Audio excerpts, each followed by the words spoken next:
I'm Rebecca Peters, a member of the organizing committee and a PhD candidate in the Department of Religion at FSU. Thank you for joining us for the seventh annual South Asian Media and Cultural Studies Conference. Today's starting panel will include a special address by Professor Dr. Sahana Udupa. For those viewing on YouTube live stream, welcome. Please feel free to drop questions into the chat feature at any time. We will compile them and ask as many as possible to our speaker during the Q&A after the presentation. Now I would like to welcome Dr. Elizabeth Cecil, Assistant Professor of Religions of South and Southeast Asia in the Department of Religion at Florida State University, to introduce the speaker. Thank you. Thanks, Rebecca. Hi, good morning, everyone. Thank you for joining us for this panel. So I have the pleasure of introducing Dr. Sahana Udupa, and she'll be giving a talk today entitled Extreme Speech, Digital Hate, and Connectivities in and Beyond South Asia. Dr. Udupa has won a series of awards. Most recently in 2020, she received the European Research Council's Proof of Concept Award for developing collaborative artificial intelligence model to tackle online extreme speech. In the same year, she received the Henry Luce Foundation International Grant for a multimedia project on digital dignity.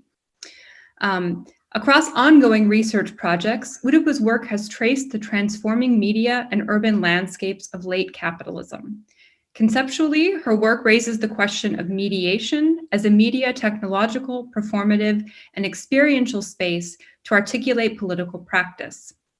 Her first book was published by Cambridge University Press in 2015, entitled Making News in Global India, Media, Publics, Politics. This book's a critical reading of news cultures and urban transformation. Oh, pardon me. It shows how expanding news media played a critical role in the contested aspiration of building a global city in India, when commercial journalism became both an object and an agent of global urbanization. She has a number of books now in progress. Her second book will explore how political cultures of internet-enabled social media have spawned contested digital practices around archiving, vitriol, and fun that have reconfigured claims to national belonging. Her third book will be published in 2021, so this year, by Indiana University Press, and the title is Digital Hate, the Global Conjecture of Online Extreme Speech. And she's also worked closely with Stephen McDowell from FSU, and they have a co-edited volume on South Asian media politics that will be published by Routledge. So I could go on and list further publications and awards, but I think I will turn the platform over to Dr. Udupa. Thank you very much, Dr. Cecil, for this very generous introduction. And thank you, Steve, for this kind invitation. So if I'm audible and if all the technical problems are solved, then I could start the presentation. So thanks once again. My topic is going to be on extreme speech and digital connectivities in and beyond South Asia. So I would like to now share the PowerPoint presentation, and I hope you can see this. So the expansion of internet-enabled media around the world, as we know, has seen the rise of speech forms that overturn prevailing notions of civility and truth. We've seen this happening in Myanmar, nationalist Buddhist monks who have become unapologetic perpetrators of violence against the Rohingya Muslim community, amassing massive followings on social media. In fact, the latest news coming in that the military has blocked social media access. We've also seen QAnon conspiracy communities marshalling online resources for white supremacist ideologies, a glimpse of which we saw in the dramatic upheaval that shook the Capitol Hill. So you are much closer to that, so I don't have to elaborate on that. In North America and Europe, far-right and neo-nationalist movements have triggered and relied on online belligerence of racialized joking, intimidation, and fact-filled untruths. In countries like India, Sri Lanka, Kenya, Pakistan, and South Africa, major social media tools such as Facebook and WhatsApp have not only offered easy platforms to revive vitriol against religious minorities and the so-called ethnic others, but they also have led to a subterranean flow of rumor and fear-mongering. And this has injected a new velocity to mob lynching and targeted physical violence. How did digitally enabled exclusionary politics come about in the very wake of the liberal euphoria around internet-enabled participatory equity? In this presentation, I will take up this question by navigating a rather,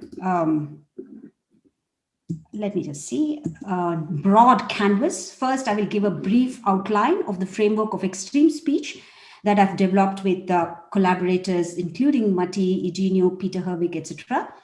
After outlining this framework, I will get into a longer discussion of an ethnography case of a violent protest and online rumor from fieldwork in India.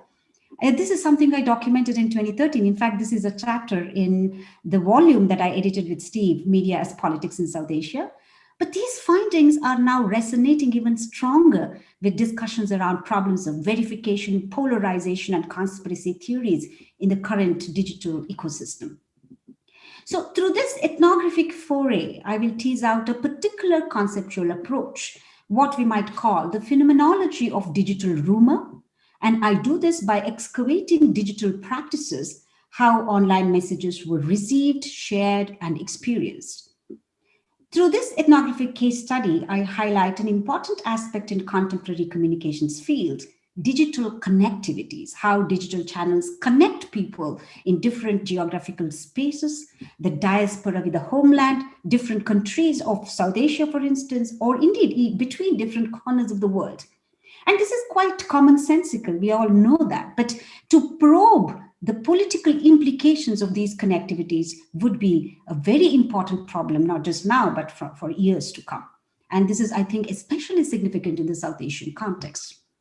And once I talk a little bit about digital connectivities, I will focus on online extreme speech flows between India and Pakistan and conclude with a note on methodology. So I'm actually navigating a pretty broad canvas here, but I hope in the next 25 minutes or so, I'll be able to cover all these topics. So in the Extreme Speech project, our key concern has been to go beyond the influential paradigm of hate speech and the more recent use of political extremism to understand problematic speech online. In these definitions, hate speech is approached primarily as a discourse of pathology based on the need to diagnose, preempt, and mitigate its negative effects. Sometimes, in fact, hate speech is a charge, it's an accusation. So when you say you've indulged in hate speech, one would always expect that the other person would refute it. So extreme speech framework signals and surpasses the normative bias toward recognizing, isolating, and combating online vitriolic speech acts. We take a step back and we ask how this phenomenon comes about. So we center ethnographic and historical sensibility, the radical situatedness of online extreme speech acts, and also we stress the importance of comprehension over classification. We therefore argue that the production, circulation, and consumption of online vitriol and untruths should be critically approached as a cultural practice, a social phenomenon, and a techno-political manifestation as much as it is a legal normative concept. So hate speech is able to tell us what should the regulatory response be, but it probably doesn't say much about all the different aspects of how online vitriol expands. And by emphasizing cultural practice, we foreground situated speech cultures of online use in relation to broader cultural struggles over meanings of civility and information. And by social phenomenon, we recognize that extreme speech acts co-create relations of belonging and unbelonging, and as such, it is embedded in a broader set of social practices cohering around the internet media. By techno-political manifestation, we highlight the flow of political and market power through technology and the materialities of the internet in shaping and expressing political action. And this is something that we've been doing, and a couple of special issues have come out of it, but the most recent one is the edited collection, Digital Hate, the Global Conjuncture of Extreme Speech, which will soon be out by Indiana University Press. And what we do in this book is we scan diverse case studies around the world. We have curated studies that have carried out ethnographic fieldwork in these regions to show how the new millennium decades represent a tumultuous period in history when the political stunts of populist leaders and everyday content of millions of online users have repowered small and spectacular spaces of exclusion. And this, we propose, is a conjuncture beginning from the 1990s, but precipitating at the turn of the millennium that allowed the powerful to reject civility, deride inclusion, and attack dignity. The global-wide resurgence of right-wing movements, anti-minority and anti-immigrant politics in this period reveal a particular precipitation, a political formation whose expression and vehicle is predominantly, if not exclusively, digital. This is not a digital media-centric argument, but that digital mediations have been very significant for this formation. We, in fact, conceptualize this as a confluence of actors, effects, and affordances. And we define this as the global conjuncture of exclusionary extreme speech. I could, in fact, go on with our global study, but I would now focus on South Asia because this conference is about South Asian media and communications. So let me quickly get into the empirical ethnographic work that we've been doing in India and the South Asian diaspora in Europe. How does online extreme speech unfold on the ground? This is something that the book tries to examine in detail. But now I turn to India. The ethnographic focus on online extreme speech has in fact yielded a variety of insights into why people engage in these kinds of practices and what the implications are. So I will introduce an ethnographic case here.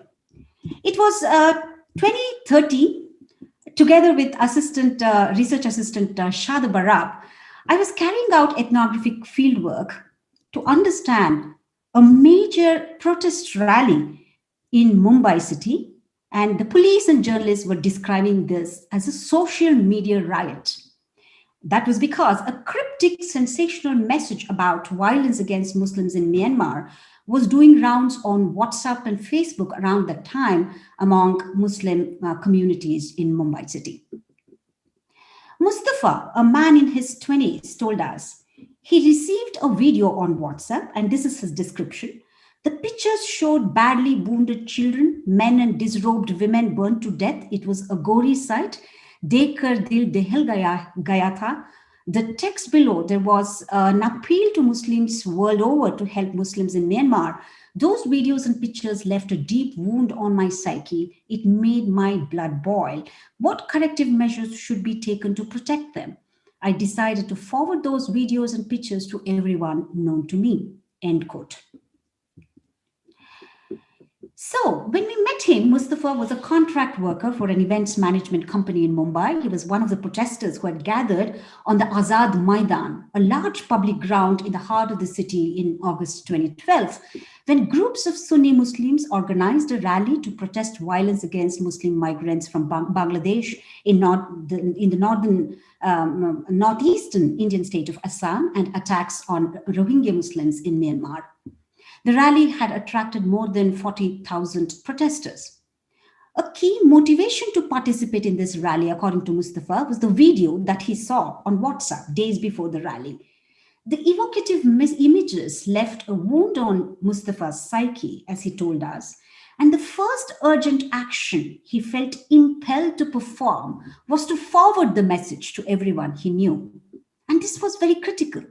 And therefore, when we see those trails of circulation that provoked Mustafa's grief, shock, rage, and a sense of responsibility in a digital media milieu, it tangled affect with morality. And in this kind of, complex moment, rapid cycles of circulation were not merely an effect of communicative channels that were multiplying by the day, but crucially, responsible action was itself conceived as circulation, the sense that by forwarding the messages, one had done one's duty. And that is why Mustafa said, as soon as he saw it, he thought he should forward it to others. As messages went from Mustafa to his friends and relatives, from known to other known people, Muslims with access to mobile phones in Mumbai saw themselves in the midst of surging images and messages on social media that raised concern over violence against Muslims in Myanmar and Assam. The expanding trajectories of virtual flows converged on that day on the Azad Maidan rally. In fact, protesters were seen exchanging the images on their mobile phones at the rally, at the same time when prominent religious leaders were making fervent speeches from the elevated dais to denounce attacks against Muslims. Soon, violence erupted among a swelling number of protesters on the Maidan. Vans and tires were set alight and smashed. There were several conspiracy theories, and when I was doing this fieldwork in Mumbai, I heard each of them giving me a different story about why there was violence.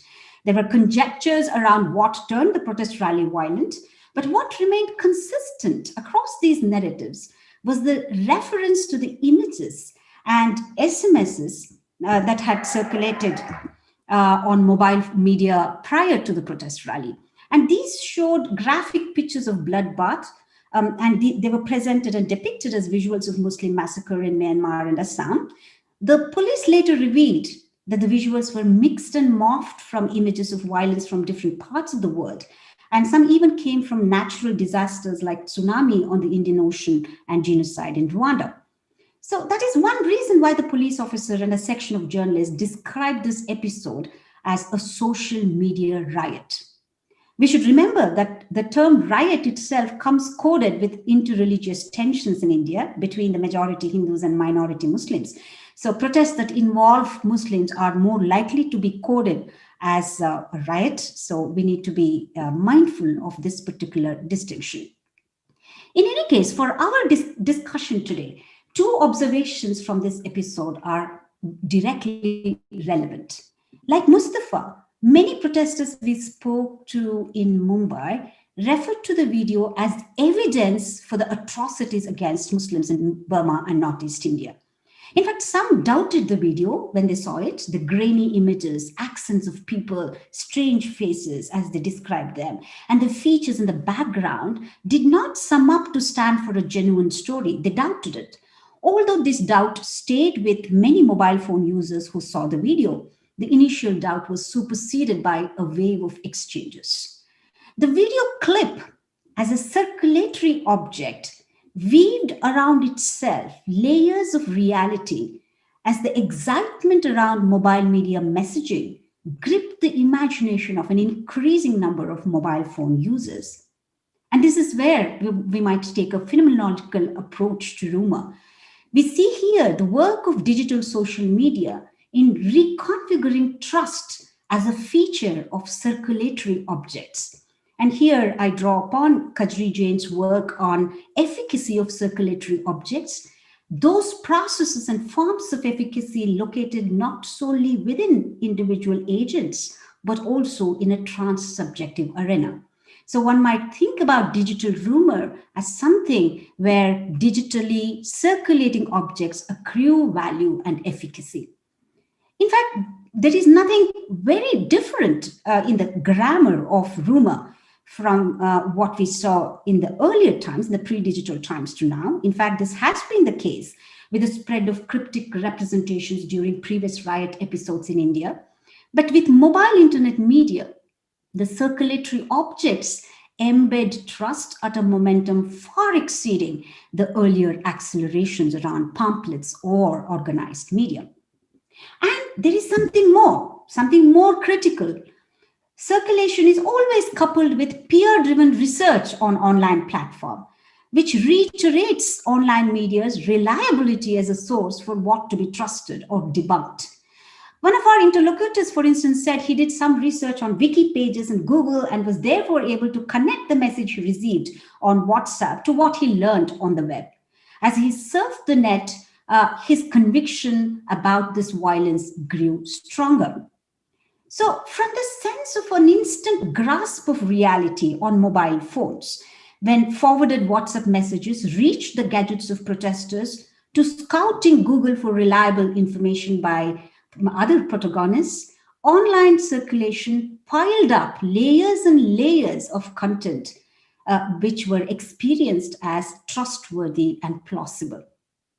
I think it is here in the perception of events as facts and the feel of first-hand observation that mobile internet's mediation and its implications for everyday truths could be more fully discerned. What could be termed as online cultures of facticity. In fact, I've elaborated this a little more in some of the published work, online cultures of facticity. In fact, this is quite prominent among Hindu nationalists in India. So what I'm trying to show is through ethnographic excavations, we are able to see how the efficacies of circulatory objects connect with cultures of facticity. And we begin to see the specificity of digital rumor as an ambiguous realm of claimed truths and untruths that's very intimately experienced through the pleasures, compulsions, and pieties of sharing. Moreover, the fundamental grammar of rumor that embeds an urge to share is now more directly implicated in the design of digital capitalism. Industrial scale interactivity is the very business model of digital social media companies, a digital environment where, as communication scholar Sangeet Kumar says, I quote, self-expressivity is rewarded and reticence is penalized through an elaborate grid of social rewards and recognitions in online environments. This point is, in fact, very forcefully made in critical studies of digital communication, so I will not expand on that here. But how do we understand the implications of this fundamental grammar of rumor as sharing, which is now increasingly embedded within digital markets? To understand these implications, we need to also place digital circulations within specific political conditions within which they unfold. For instance, rumor could have vastly different outcomes. In relation to colonial India, subaltern studies scholar Ranjit Guha has shown that rumor became a necessary instrument of rebel transmission. So this is also true. However, in the Azad Maidan rally, rumor's signification of rebellion was less evident. Instead, there was a general atmosphere of panic among protesters. The protest, in fact, far from articulating any coherent or sustained Muslim voice, dissipated soon when police investigations started in full steam. Websites were taken down and many protesters were charged with murder or half murder. Social media networks such as Twitter, for instance, saw a wave of hate messages, largely from Hindu nationalist volunteers with comments that Muslims were traitors. And when we see the geolocation of a limited number of tweets that we were able to trace, showed that the tweets came largely from within India, but also from North America, Europe, and the Middle East.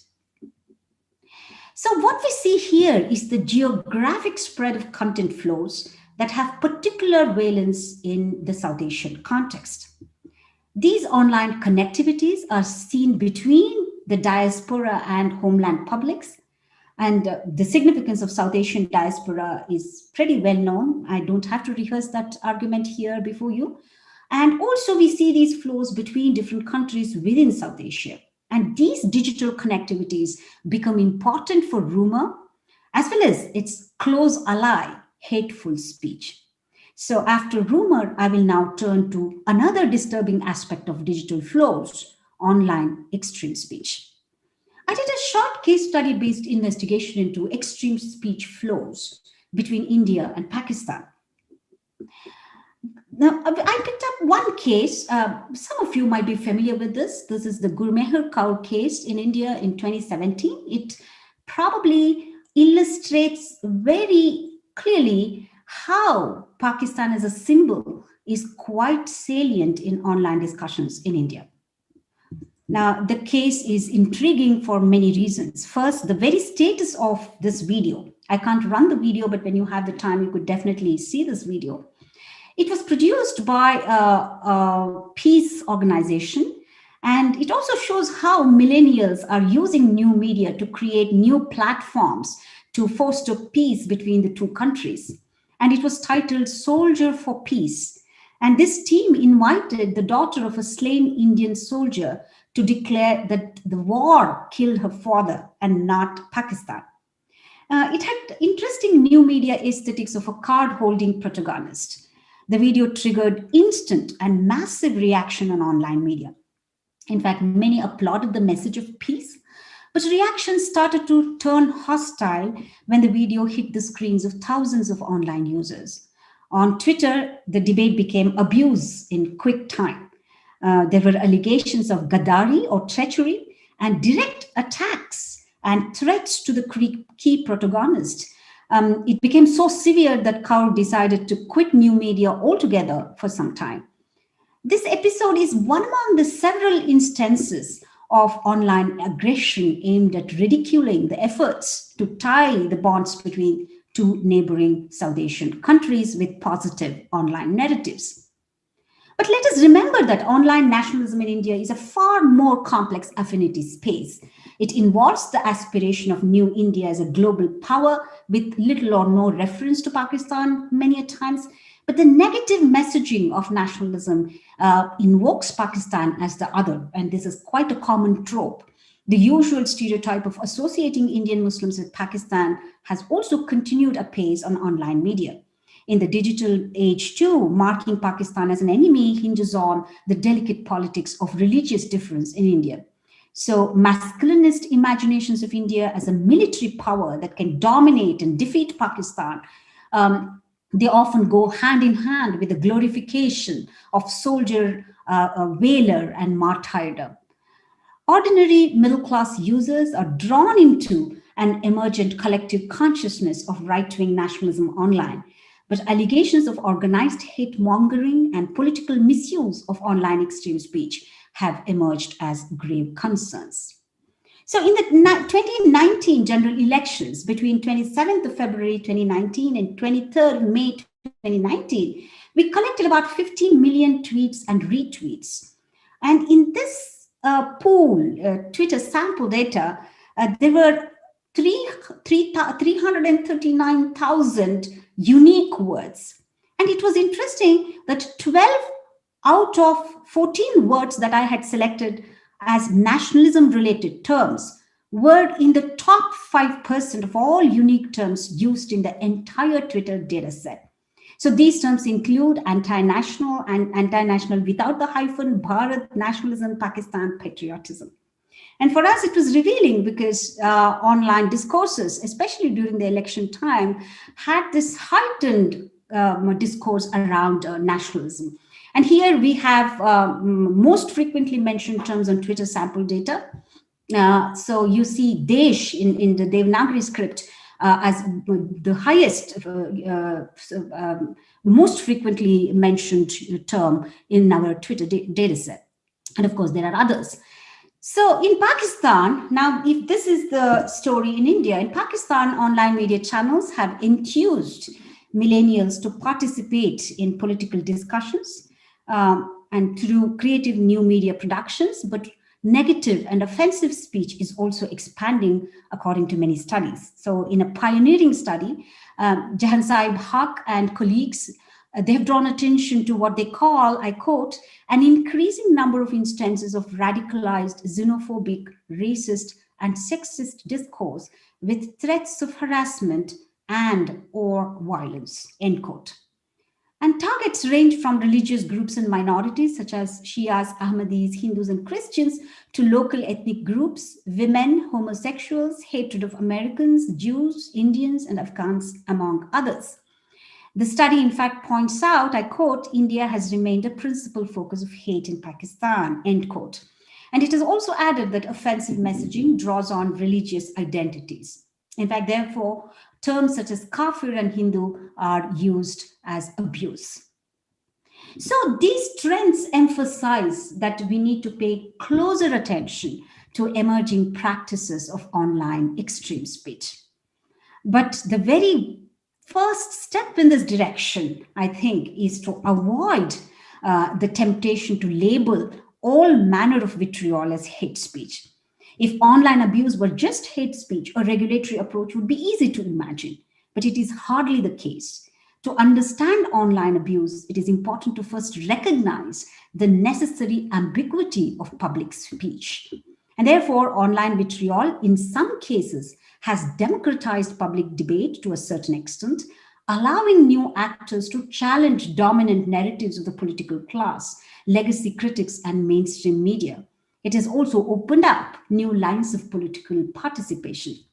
In fact, I have argued that online abuse in India should be approached as Gali, which signals the blurred boundaries between comedy, insult, shame, and abuse emerging on online media with divergent consequences.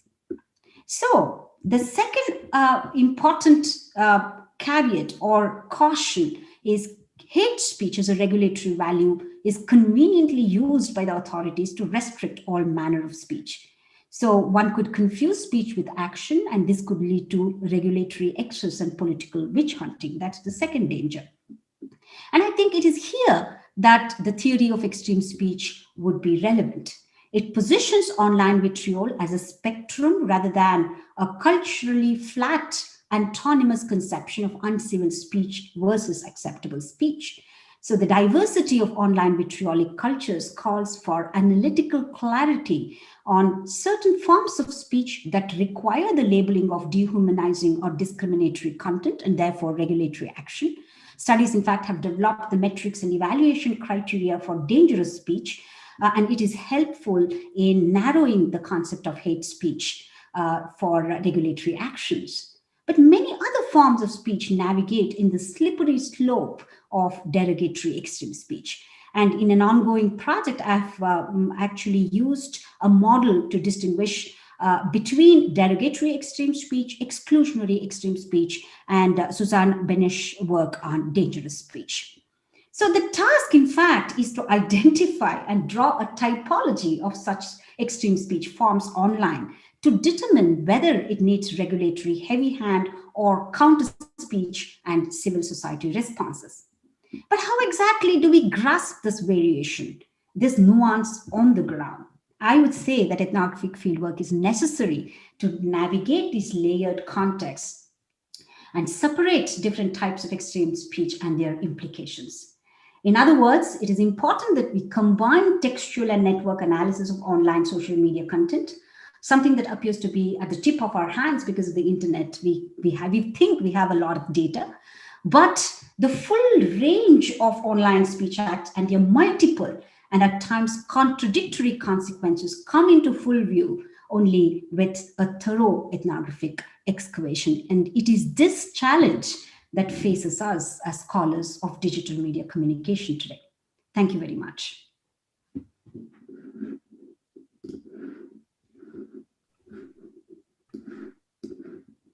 Thank you so much, Dr. Udupa, for sharing your research with us and this really fascinating and difficult discussion about extreme speech and how it can be regulated and how it can be understood. So I want to now open up the forum for questions. And I see some questions now coming through in the chat. Okay, so our first question is, do you think the issue of hate speech and trolling has gained strength because it's online and not face-to-face? I have argued that online mediations have had a role in augmenting the conditions for abusive exchange. And how do we actually pin down these online mediations? That's something that ethnographers should be able to document. The first condition is what I define as online fun cultures. So there are aggressive cultures that are propped up by pleasures of sharing, and also gamification and playfulness.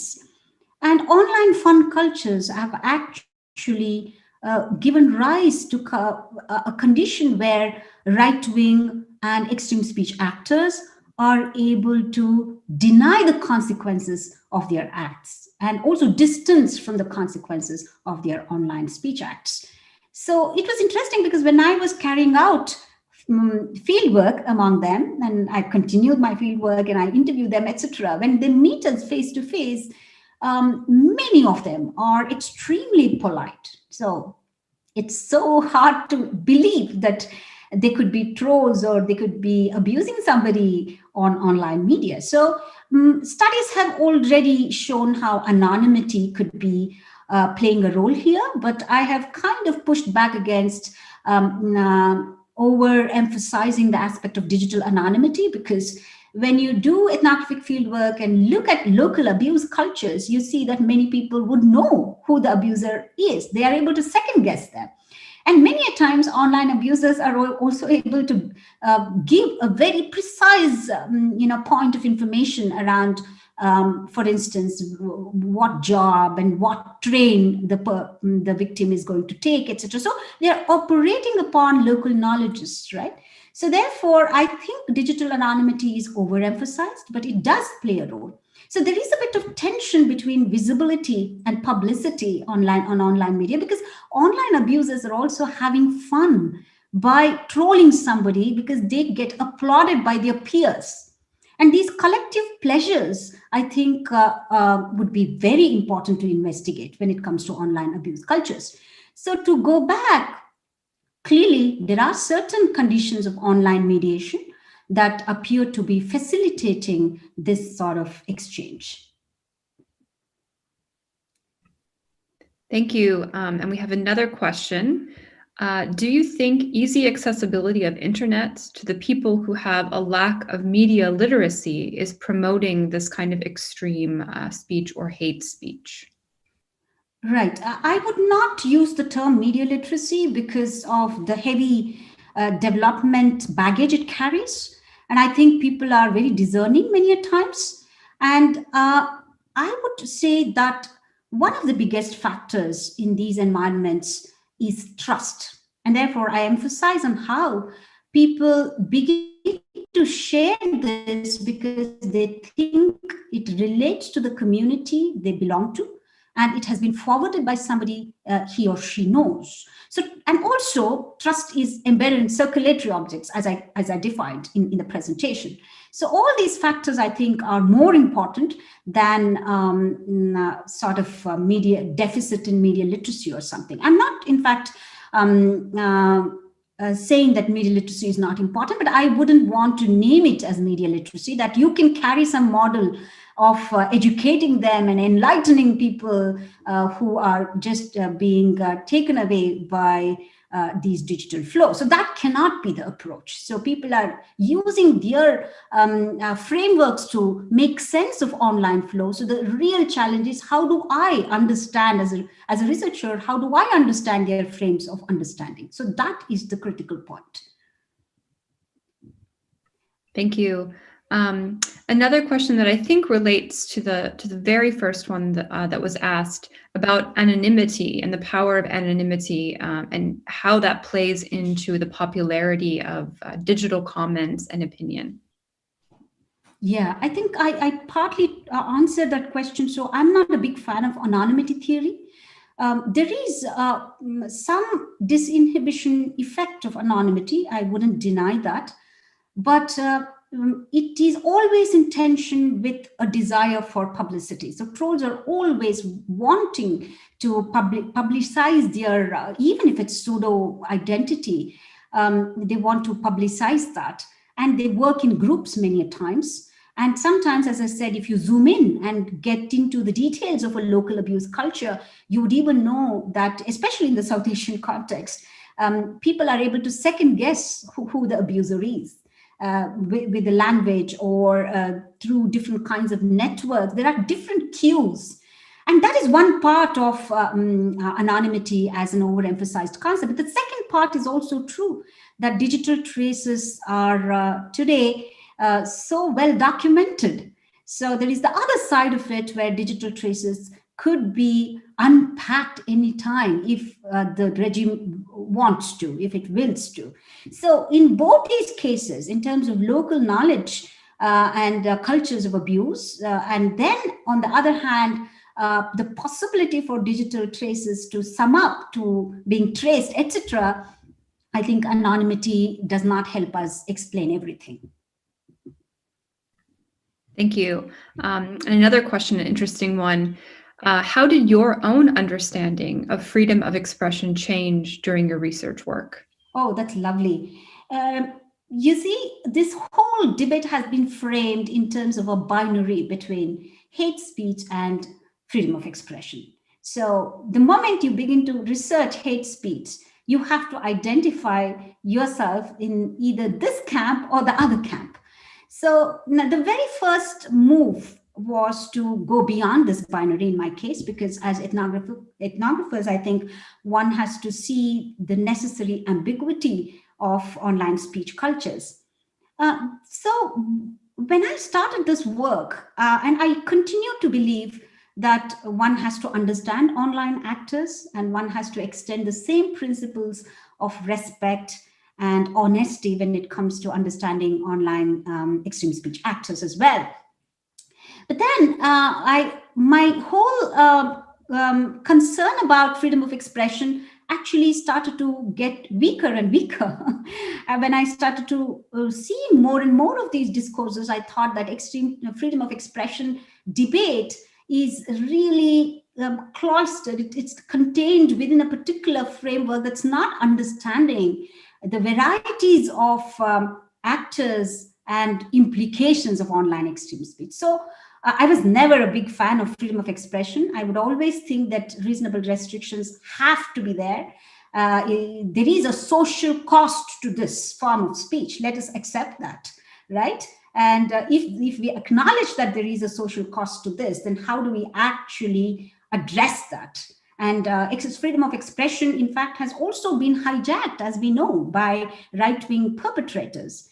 It has been misused. This discourse has been misused and appropriated by right-wing perpetrators to peddle their discourses. And every time there is a regulatory action or deplatforming, etc., they talk about, hey, my freedom of expression is infringed upon. So therefore, to me as a researcher, this whole hue and cry about freedom of expression is also very, very critical to understand.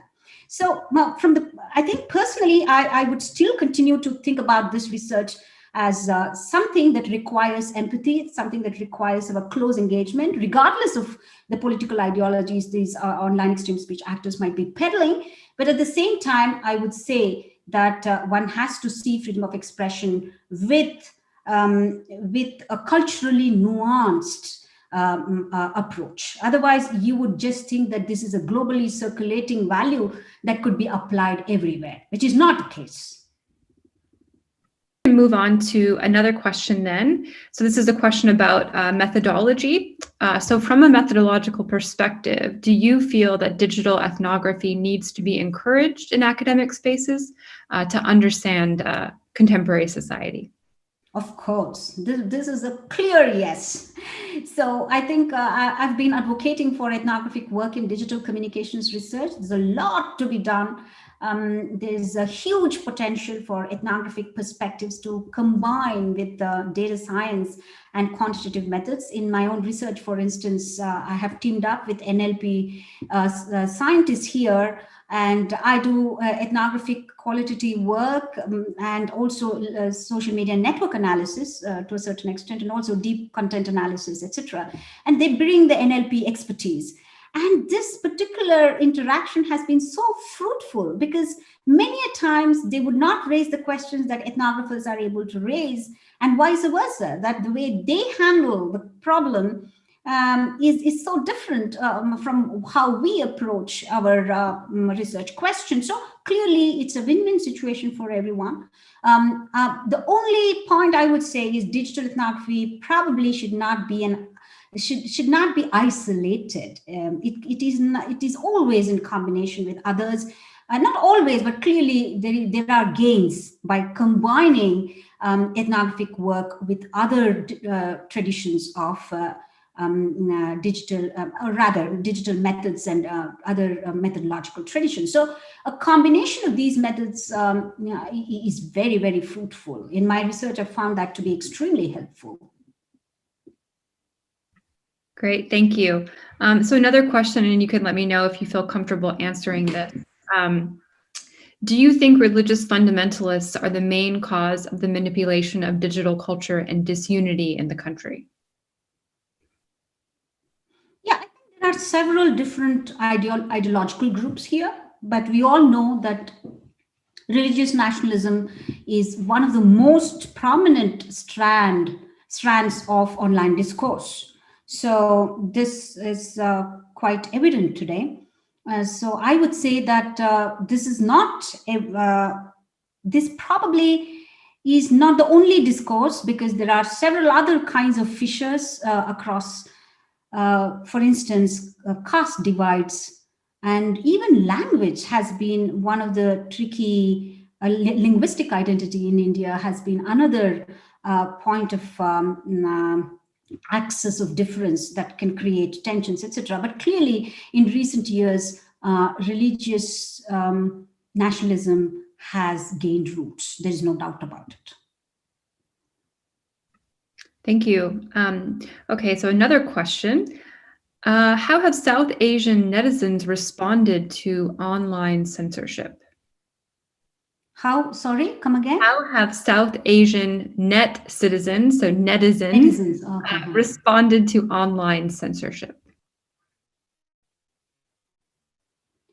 This is not my area of research. I've not looked at how people have responded to internet censorship.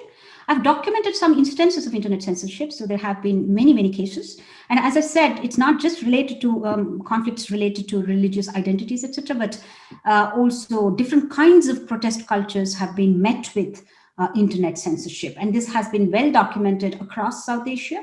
So, but I have not looked into how people have responded to that. That has not been my research. My research has mostly been on how people use internet media to peddle exclusionary extreme speech. So that has been my main area of focus. Great, thank you. So there are no more questions from the YouTube viewers in my chat. So I'm wondering if you'll mind if I ask a question also about your presentation. So I was interested in two things that you said. One was about the force of online research and the fact that oftentimes when people do online research, it seems to kind of sediment these rumors or solidify rumors as fact. And you also, I think, made some very interesting comments about the trust that people have in circulatory objects.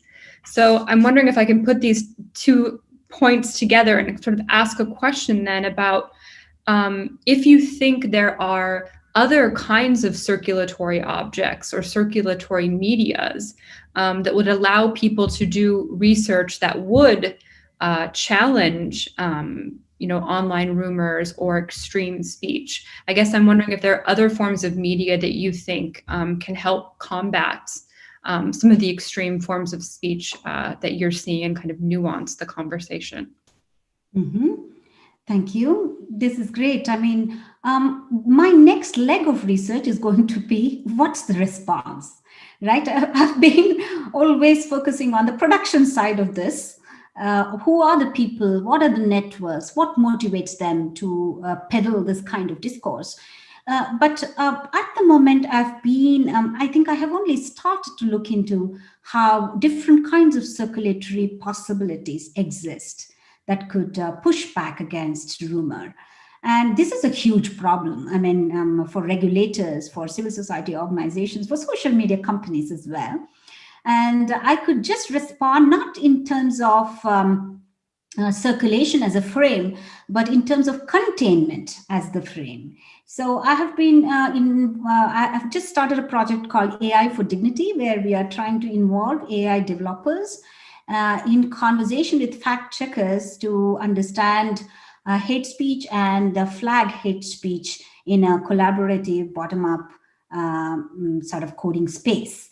So clearly, one way to look at our mechanism to response mechanism would be to do the exact opposite of circulation, which is containment, right?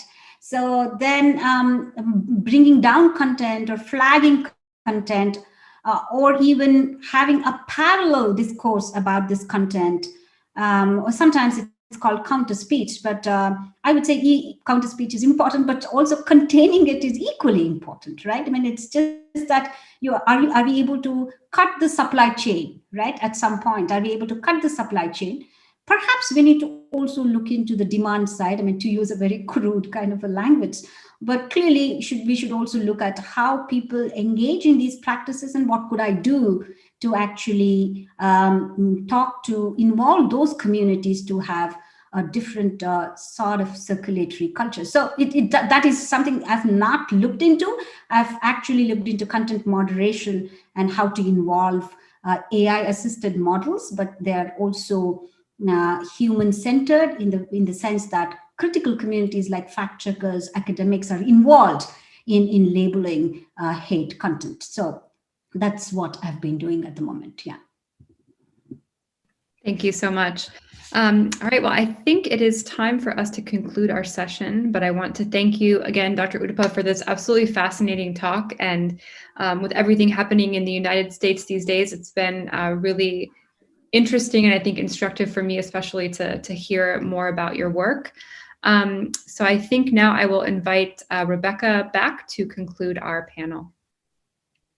Thank you so much. Thank you, Dr. Cecil and Dr. Udupa, for an excellent presentation and discussion. That was very interesting. Stay tuned for our next panel in 15 minutes. That'll start at 10:30 a.m. on communication for the greater good in South Asia. Those in this panel, feel free to log out at this time, and you're encouraged to continue watching on YouTube. Thank you so much.